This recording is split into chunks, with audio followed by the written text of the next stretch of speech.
नशे का मेरा कोई मुद्दा नहीं था। नशा एक सामाजिक बुराई है जो सिर्फ मेरा नहीं, हर एक उस नागरिक का कर्तव्य बनता है जो ये चाहता है कि उसका परिवार सुरक्षित रहे, उसका बच्चा सुरक्षित रहे।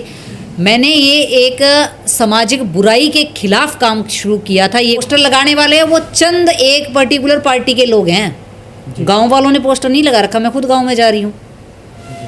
कोई बहिष्कार वाली बात नहीं है। कभी भी मैंने पॉलिटिक्स के नाते अपने एरिया को नहीं देखा है।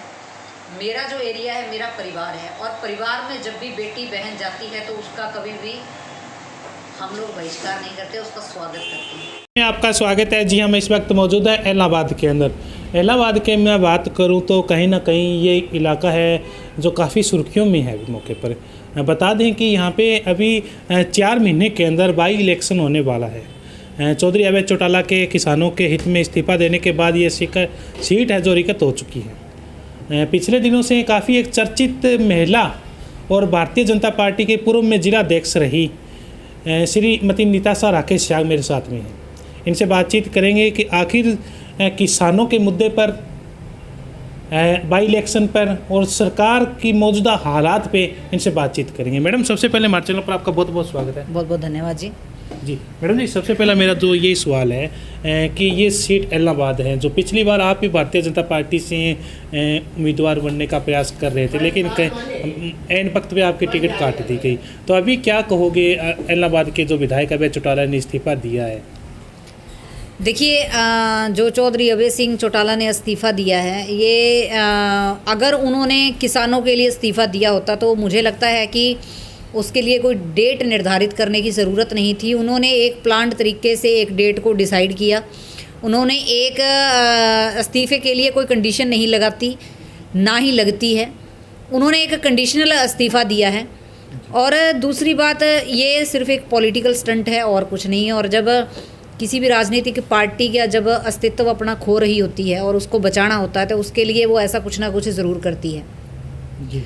और जहाँ तक बात है किसान भाइयों की, किसान भाई हमारी आत्मा है और इसके ऊपर केंद्र सरकार की तरफ से पूरी तरह से कोशिशें चल रही हैं। जो भी उसमें अमेंडमेंट होने वाली हैं, जो भी किसान भाई चाहते हैं कि इसमें बदलाव हो, और मेरा भी यही मानना है कि जो भी डिमांड किसान भाई कर रहे हैं कि इसमें इन बिलों के अंदर ये बदलाव होना चाहिए, तो मुझे लगता है डेफिनेटली होना भी चाहिए। किसान हमारा अन्नदाता है, हमारा भगवान है। और उसके पिछले 110 दिन से अभी वो किस सड़कों पे बैठा हुआ है, लेकिन उसकी कोई तात्पुकार नहीं ली जा रही। कदापि हरियाणा के जो मुख्यमंत्री उन्होंने भी कह दिया कि कानून वापस नहीं होंगे, कुछ भी कर लो चाहिए। देखिए, सरकार किस लिए बनती हैं?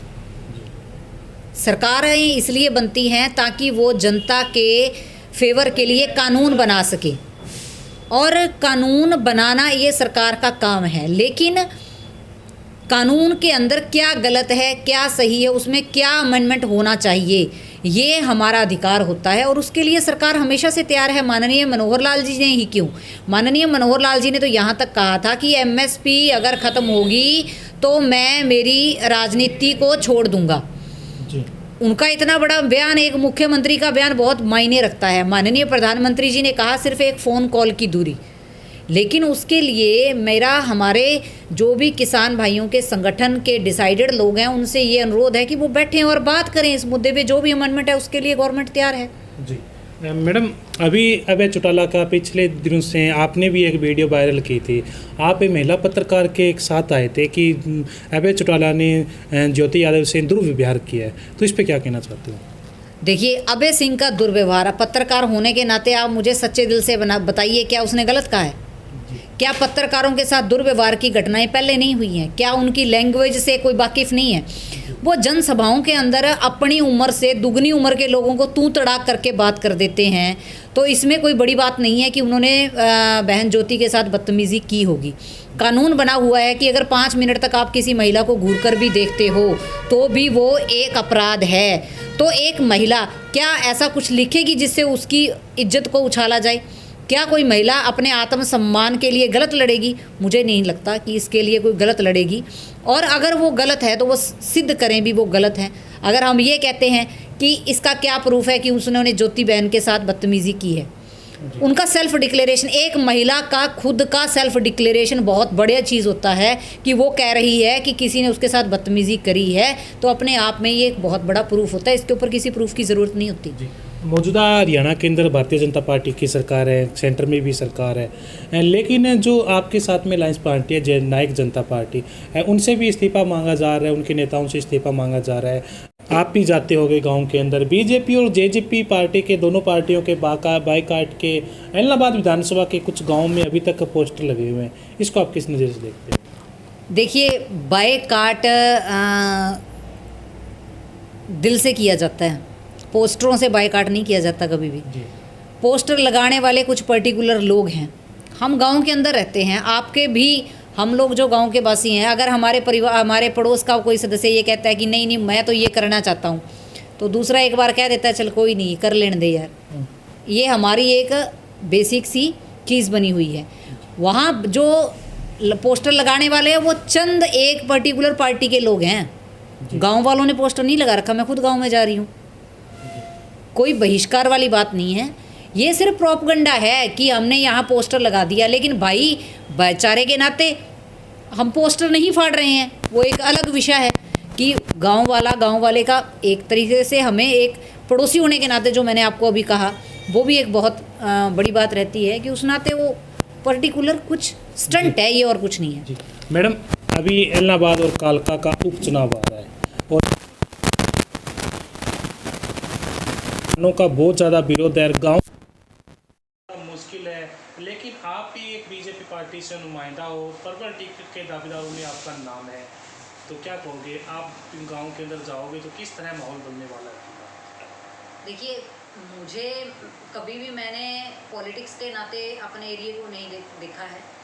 मेरा जो एरिया है मेरा परिवार है, और परिवार में जब भी बेटी बहन जाती है तो उसका कभी भी हम लोग बहिष्कार नहीं करते, उसका स्वागत करते हैं। और मुझे भरोसा ही नहीं, पूरा विश्वास है, क्योंकि मैं उनकी खुद की बेटी हूँ। तो अपनी बेटी को घर आने से कौन माँ बाप रोकेगा, कौन भाई बहन रोकेगा? मुझे तो नहीं लगता। और कौन भाई बहन अपनी बहन को ये कहेगा कि तू मेरे घर ना आ? ऐसा कुछ नहीं है। मैडम, पिछली बार भी आपकी सीएम साहब ने थी, सीएम साहब ने बेकायदा नाम लेकर आपकी बहुत ज़्यादा हरियाणा के अंदर पूरी तारीफ की थी। उस तारीफ का आपकी बार क्या इलाहाबाद विधानसभा चुनाव में आपको मिलेगा? देखिए, वो हमारे सबसे बड़े हमारे मुखिया हैं, हमारे हरियाणा राज्य के मुखिया हैं। अगर परिवार का मुखिया अपने किसी सबसे छोटे बच्चे की तारीफ़ करता है, उसको शाबाशी देता है, तो नेचुरल बात है उसकी, उस बच्चे का हौसला बहुत बढ़ता है। और जब परिवार का मुखिया बच्चे की तारीफ़ करता है तो नेचुरल बात है परिवार के पूरे सदस्य जो होते हैं उनको खुशी होती है कि हमारे बच्चे की तारीफ़ हुई है, और वो बच्चे का साथ देते हैं। जी मैडम, पिछली बार तो आपने नशे का मुद्दा बहुत ज़्यादा अपनाया था और बहुत ज़्यादा नशा हावी था, अभी कुछ ना कुछ सुधार भी हुआ, लेकिन अब की बार आपके पास में क्या ऐसे मुद्दे रहेंगे कि लोगों के बीच में लोगों को समझाने का प्रयास करोगे? नशे का मेरा कोई मुद्दा नहीं था। नशा एक सामाजिक बुराई है जो सिर्फ मेरा नहीं, हर एक उस नागरिक का कर्तव्य बनता है जो ये चाहता है कि उसका परिवार सुरक्षित रहे, उसका बच्चा सुरक्षित रहे। मैंने ये एक सामाजिक बुराई के खिलाफ काम शुरू किया था, ये कोई मुद्दा नहीं था, और आज भी मेरा काम वैसे ही है। ऐसा नहीं है कि मेरा इसमें कोई इंटरेस्ट कम हो गया। मेरा आज भी फर्स्ट प्रेफरेंस और मेरा फर्स्ट इंटरेस्ट यही है कि नशे को पूरी तरह से ख़त्म किया जाए।